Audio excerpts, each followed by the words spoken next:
Epsilon Reach Academy was one of the most prestigious interspecies learning institutions in the galaxy, a floating citadel built atop a rotating ring world, where the sons and daughters of governors, generals, nobles, and ancient dynasties learned diplomacy, warcraft, and starborn sciences.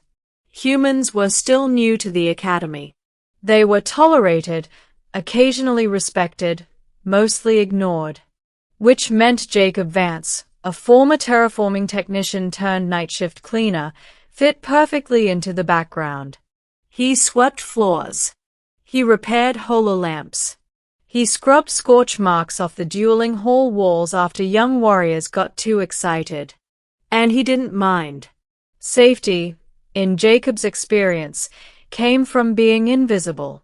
He thought he had perfected the skill, until the night he met the child who made him impossible to ignore. Beginning, the dragon child who never spoke. Jacob first saw the kid curled in the corner of the academy gardens, right beside the glowing spires of crystalline flora and the soothing hum of water channels. At first glance, the child looked like a small reptilian student. But something was different. Silver scales with subtle iridescence. Winglets folded tightly. A long tail trembling against the stone tiles. Eyes glowing like molten gold, but clouded with fear. A Dravenian. One of the dragon kind. Even the youngest Dravenian hatchling was considered royalty. Their species had toppled empires, revived dead stars, and ended wars by choosing which side to stand on. Jacob frowned softly. "Hey, little one, you lost." The child didn't answer. Didn't even lift their head. Their scales flickered dimly, the biological sign of distress. Jacob slowly lowered himself. "I'm not gonna hurt you. Just cleaning the place. See?" He showed the cleaning unit, a simple sanitation drone, and the swirl of colored lights made the child blink. Still silent. Jacob sighed. "Are you hungry?" He opened his lunch tin and held out a piece of dried fruit. The child's nostrils flared. Their tail curled tighter, but they reached out, tentatively, and took the food. They ate with tiny, deliberate bites. Jacob smiled. "There you go. Thought you might like that." The child stared at him, gold eyes flickering. Still no words. Not even a sound. "All right," Jacob murmured gently. "No pressure. I'll leave you alone." He stood, but the child's claws brushed his pant leg. Lightly, almost a plea. Jacob froze. "You want me to stay?" A small nod. And so he sat down beside the trembling little dragon. Neither spoke. But for the first time that night, the child stopped shaking. The rumors. The next few nights, the child appeared again. Always in the same spot. Always at the same hour. Always silent. Jacob brought extra food. Fruits. Warm broth capsules. A small heating patch for the cold nights. Every time, the child waited. But at the academy, silence never survives long. Soon, students whispered about the mute dragonling who avoided everyone, except the human cleaner. "Is he adopting a dragon?" "No, dragons adopt you." "That human must be crazy. He'll get burned alive if the High Brood finds out." Jacob ignored them all.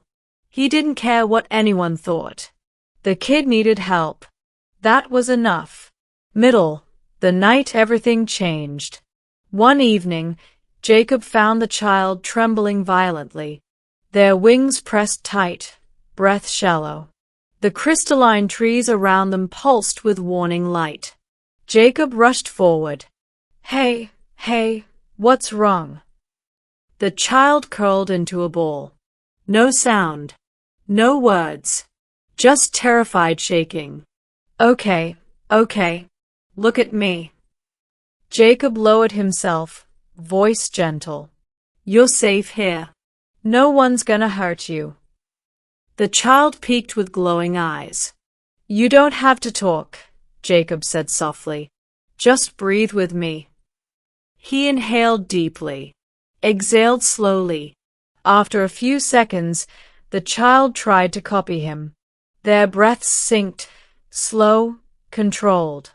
Jacob smiled. There you go. You're doing great. And then it happened. A tiny voice, cracked, unused, escaped the child. Jacob. Jacob's heart nearly stopped. You spoke. The child nodded, tiny chest trembling.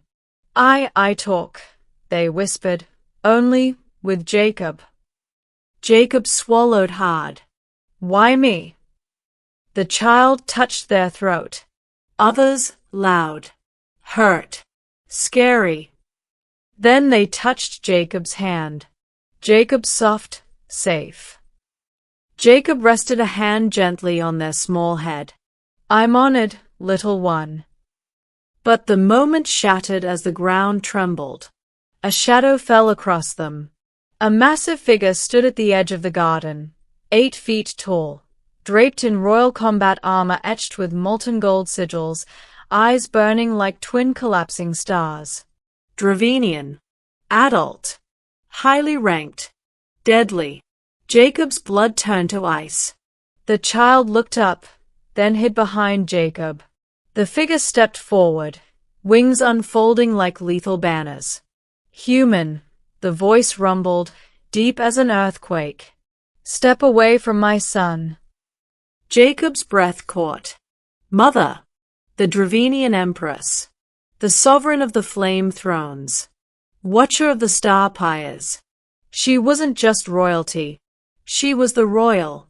Jacob slowly lifted his hands. Your son was alone. Scared. I was just. I know what you were doing, she said. Her voice cracked the air. I have been watching you. Jacob felt every molecule in his body freeze. I watched for 7 nights, she continued. My child has not spoken since the death of his sibling. Not a word. Not even to me. Jacob's heart softened. He looked back at the little dragon, who pressed into him for safety. The Empress watched that tiny gesture, and her burning expression faltered. He speaks, she whispered. To you. Jacob nodded carefully. He needed kindness. There was a long silence. Long enough for the stars themselves to shift. Then the Empress bowed her head, a gesture no Dravenian ever made to a lesser being. I owe you a debt. Jacob blinked.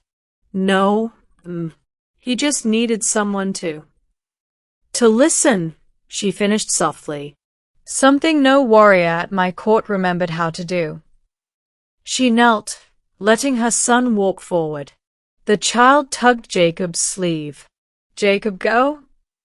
The Empress watched closely. Jacob knelt. No.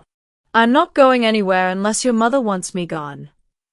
The child's wings drooped with fear. The Empress exhaled. I do not want him gone. She placed a massive clawed hand over Jacob's heart, careful, gentle. You have given my child back his voice, she said, and in doing so, restored a piece of my soul. Her eyes glowed. Walk with us. Jacob blinked. Walk with what? Come to the palace, she said softly, as my son's voice keeper. Jacob almost choked. I'm a cleaner. The Empress's wings flared. You are more. You are the first being to bring comfort to the heir of the Dravenian throne. She looked down at her child. Do you wish Jacob to come? The little dragon nodded rapidly, eyes bright. Jacob home. The Empress closed her eyes, pain and love mixing. So be it. Ending, a new voice in the Empire. The next morning, Epsilon Reach Academy buzzed with rumors. A royal starcruiser docked, its hull covered in glowing runes. Armored dragons escorted Jacob across the station. Students stared, jaws dropping. Jacob walked with the child's tiny hand firmly locked around his. The academy administrator nearly fainted when the Empress declared, "This human is under my protection. Any who insult him will answer to the flame thrones." Jacob whispered to the child, "You sure you want me around that much?" The child smiled, an expression that melted Jacob's heart and terrified everyone else. "You make quiet," the little dragon said softly. "I like quiet." Jacob chuckled. "Then I guess we're a team." The Empress approached, her massive wings casting shadows across the station floor. "Jacob Vance," she said, "from this day onward, you will live in the Hall of Embers. You will guide my son's voice. You will be honored among our kind." Jacob swallowed. "That's a lot for a janitor." "You were never just a janitor," she replied. The child tugged Jacob's hand again. "Jacob family." The Empress exhaled a trembling breath, finally hearing her son speak. And Jacob realized he hadn't just helped a child. He had changed the heart of a dynasty.